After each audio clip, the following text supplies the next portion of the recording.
I'd like to take a quick break and acknowledge one of our sponsors, Athletic Greens. Athletic Greens, now called AG1, is a vitamin mineral probiotic drink that covers all of your foundational nutritional needs. I've been taking Athletic Greens since 2012, so I'm delighted that they're sponsoring the podcast. The reason I started taking Athletic Greens and the reason I still take Athletic Greens once or usually twice a day is that it gets me the probiotics that I need for gut health. Our gut is very important. It's populated by gut microbiota that communicate with the brain, the immune system, and basically all the biological systems of our body to strongly impact our immediate and long-term health. And those probiotics in Athletic Greens are optimal and vital for microbiotic health. In addition, Athletic Greens contains a number of adaptogens, vitamins, and minerals that make sure that all of my foundational nutritional needs are met, and it tastes great. If you'd like to try Athletic Greens, you can go to athleticgreens.com/Huberman, and they'll give you 5 free travel packs that make it really easy to mix up Athletic Greens while you're on the road, in the car, on the plane, etc. And they'll give you a year's supply of vitamin D3K2. Again, that's athleticgreens.com/Huberman to get the 5 free travel packs and the year's supply of vitamin D3K2. So you get the training, and do you track your training in a detailed way? Are you keeping track of lifts? So I write down what I do, and I write down what I do every day. And that way I can go back and say, what was I doing back then? Because I might go through some phase where I'm trying to do more pull-ups, or I'm trying to deadlift more, and I'm trying, or whatever the thing is, I'll go back into, because I get bored of deadlifting after a while. And let's face it, if you just want to be a good deadlifter, you're not going to be that fast, right? You're going to be slow on long runs. So you don't want to go too deep into deadlifting, and you also don't want to be so good at long runs that you can't deadlift, a good amount of weight. So I kind of go through phases, and I'll get into something for a while, and then I'll get into something else. So I do log down what I'm doing, so I can look back and say, oh dang, I'm not even close to as strong as I used to be. Need to get back to that. I'm fascinated by the concept of energy. I think it's one of the most interesting aspects in all of biology, all of psychology, and all of life. And when I say energy, I mean the distinction between being back on your heels, flat-footed, or forward center of mass, And I get the impression, and I think everyone gets the impression, that you're somebody with a lot of energy. And I wonder whether or not you wake up with a lot of energy and you feel like you have to burn it off with this physical activity and work and other demands in your life, or do you find that you wake up and your energy is kind of neutral, and exercise and physical activity gives you energy?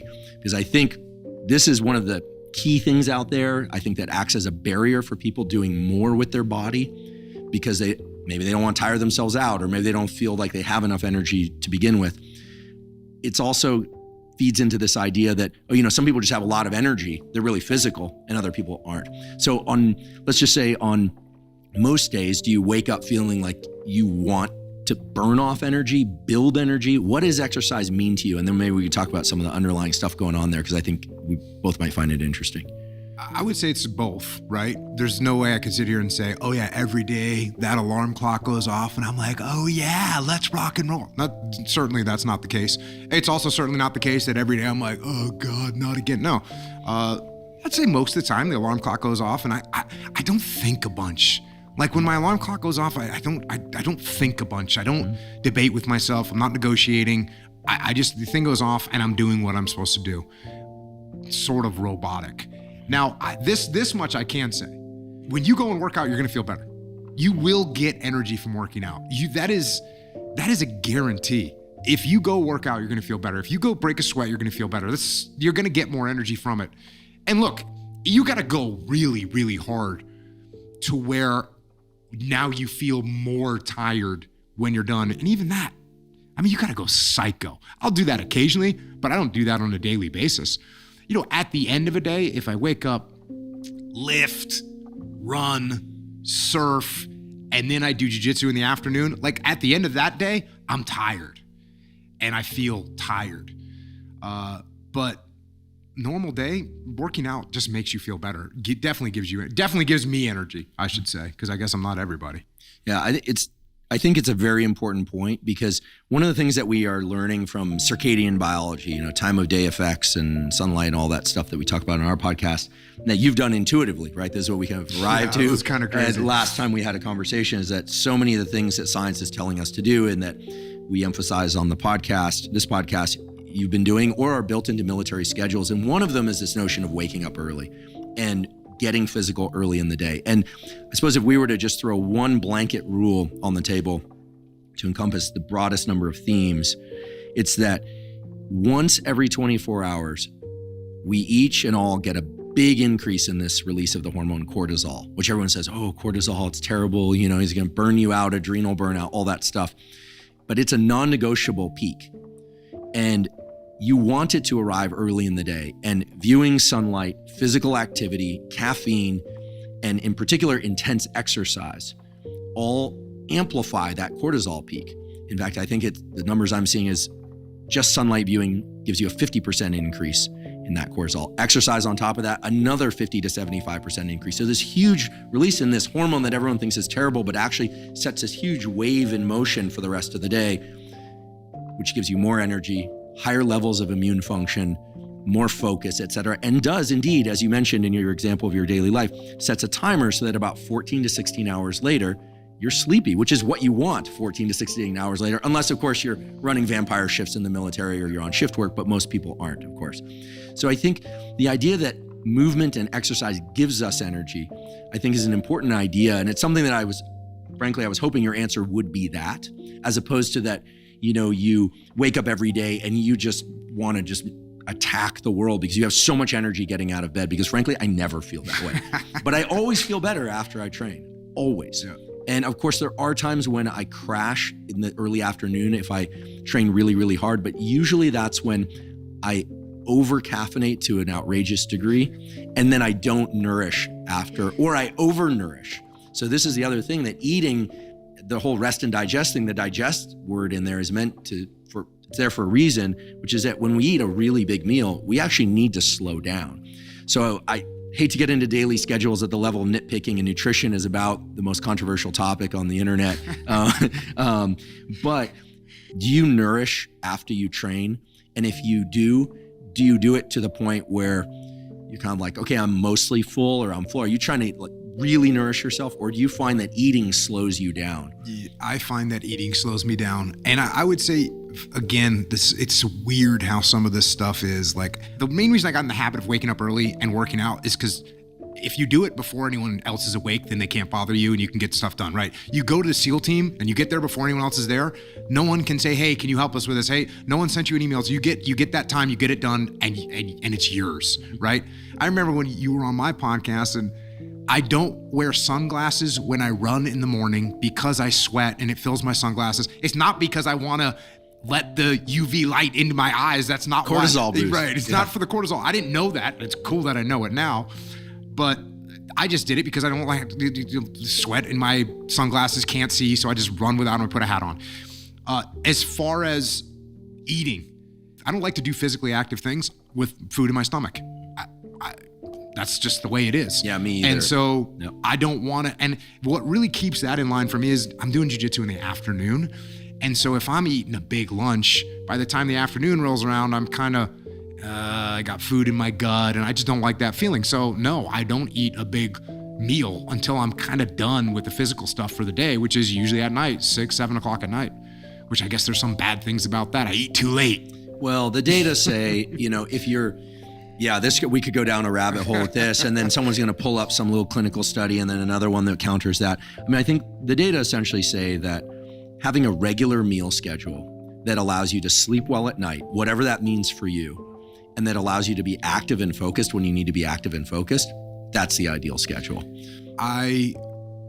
When I'm working with clients, so I have a leadership consulting company, Echelon Front. When I'm going to work with a client, I'm not eating. Because they're going to be asking me questions. We're going to be diving into what's happening inside their business. Like, there's a lot of stuff going on. It's a lot of cognitive work. So I'm not eating before a podcast. I'm not eating before a podcast. Before I'm recording a podcast, I'm not eating because I don't want to have a bunch of food in my stomach. I want to, you get a certain level of mental clarity when you haven't eaten a bunch of food. So going out on missions, I never would eat before I go out on a mission. I would eat when I come home. You get home 4 o'clock in the morning, 3 o'clock in the morning from doing operation. Cool. Then I'll eat. Because then I'm gonna do a debrief for 15 minutes, clean weapons, and then eat a big meal, go to sleep. Cool. Yeah, I don't want to have food in my stomach when I've got to perform or execute anything. So again, I think that's just kind of a fluke that I ended up living like that, but that's kind of how I live.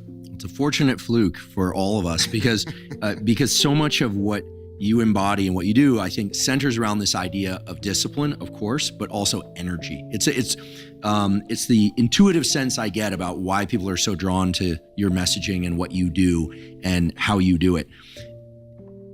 Energy, we know, of course, is caloric energy. I think that's what most people default to. They go, oh, that, how many calories are energy and how many calories in that, and you need calories to fuel things. But the energy that you're describing, I think, is the one that, well, it really maps to Eastern traditions more directly, the whole yin and yang thing, yin and yang, I always get that wrong. So, which is the notion of neural energy. And so there's a particular cluster of chemicals in us, it has a fancy name called the catecholamines, but that's dopamine, epinephrine, which is adrenaline, and norepinephrine. And then you've got cortisol, and those four hang out together and basically give us enough energy to run our brain and body for 50 days. 50 days. So the idea that you have to eat before you train, sure, for some people that might work better than others. But I think what people don't realize is that anytime we're taking in caloric energy, it takes neural energy in order to digest that and put it into storage. And so the way you describe your day of, yeah, I also don't eat before I train. I like to hydrate and caffeinate. I have been drinking these before I train. I have to limit myself to 2 before, because otherwise I'm like picking up, I'm already quaking a little bit at the second one, but I have a pretty high caffeine tolerance. So I like to train fasted also, and then I find it gives me energy. But then the moment that I eat a meal that's a little too large, all of a sudden I'm out of energy. And what's the deal? This calories are energy, right? You're supposed to have energy in order to think and move. And I think a lot of the world has this backwards. And this isn't a push for intermittent fasting or any particular style of eating, really. I don't care if people are carnivore or vegan, doesn't matter to me, whatever works. I happen to be an omnivore. But I think once people understand that energy to do things is neural, and yet, of course, it relies on having glycogen and all this stuff around, but neural energy is what it's really about, then your schedule and the way you function and the way you describe your schedule really makes a ton of sense. So you described getting up and lifting, running, surfing, and jujitsu in the same day. So on a day like that, you're hydrating, correct? Oh yeah, definitely. Because that's vital. And I know in the teams, in the SEAL teams, there's a lot of discussion about hydration as important. Even though you guys I know are supposed to be able to like eat sand and survive on sunlight and dirt and like drink your own blood. Not me. It's hydration's taken seriously, right? Yeah, and different people need different amount of hydration. And I unfortunately I always needed to bring a lot of water in the field, which sucked because water's heavy. And I have friends, one of my friends, Tony, BTF Tony, he'd go in the field with like a can of Copenhagen and coffee in his canteen and go like 3 straight days. He's like a desert turtle. He's a desert rat, man. Yeah. He could just survive. Yep. And I would always have to bring a ton of water. And I sweat a ton when I work out or when I'm doing anything that requires physical output. I sweat a ton. So I have to drink a lot of water for sure. But not everyone's the same, Mm-hmm. Yeah, I think if most people focused more on hydration and movement, they would find they have I'm going to venture a guess here, this is not a scientific study, but 2 to 4 times more energy than if they focused on caloric energy and what to eat. Yeah, and I think the cool thing about this, you're using the term energy, and what's cool about this is you or I create energy. Right? I create energy by, like I said, by going to lifting in the morning, by going and doing burpees. You go do burpees, you go do 100 burpees, like you're creating energy. You're going to be tired, you're going to be sweating, but you just created energy. So that stuff is totally true. I'm glad there's neuroscience to back it up. Yeah, I'm actually thinking about devoting some of my lab to this. One of the best examples, another familiar territory for you, is cold water. Mm-hmm. Nowadays there's a lot about ice baths and cold baths and showers and all that. And I always like to just say, listen, it's all just a reliable source of inducing adrenaline release. And you get out of a cold shower, you have more energy, and that energy couldn't have been caloric energy. It's adrenaline. And it's fair to say I'm obsessed by the ideas of identity, which is a little bit how we started off, and I want to get back to it, and energy. I feel like identity and energy can account for 75% of what it is to, live a good life, if you can master those, because then it all seems to fall into bins. It's like, of course you need sleep. Why? Well, to restore your neural energy, right? At some point, you just fade out of neural energy if you don't sleep. So sleep then falls into a particular bin with a particular purpose. And then exercise becomes not a way to like burn energy, but as you said, to create energy. And we actually are starting to understand why this is. If you'll indulge me for a second on some neuroscience, we didn't talk about this last time. We have neural circuits that control deliberate action. We have neural circuits that control deliberate actions that we forget that we're doing, like walking. And then we have neural circuits which are called central pattern generators. And these are the neural circuits that love to just work on their own and in the background, just kind of hum in the background and take care of all the stuff like heartbeat, breathing, and movement that is repetitive. Like if you're just marching and you don't have to adjust your cadence much, or maybe you're hiking even and step in this rock, that rock. Once those central pattern generators get going, it's very automatic. And we know that once those central pattern generators get going, there's the release of those catecholamines, those 3 or 4 molecules that then feed all the other neural systems. They're called neuromodulators for a reason, because they set the gain higher.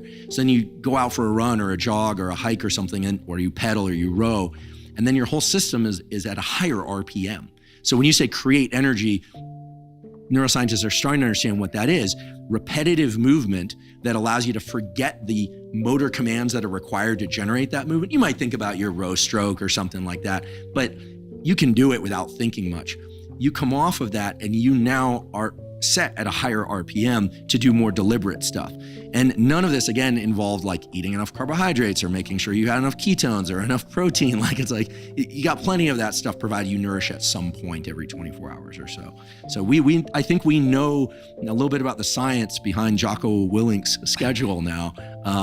But I will ask this, are there certain forms of exercise like weightlifting versus cardio that you find give you an especially big boost in what we're calling energy?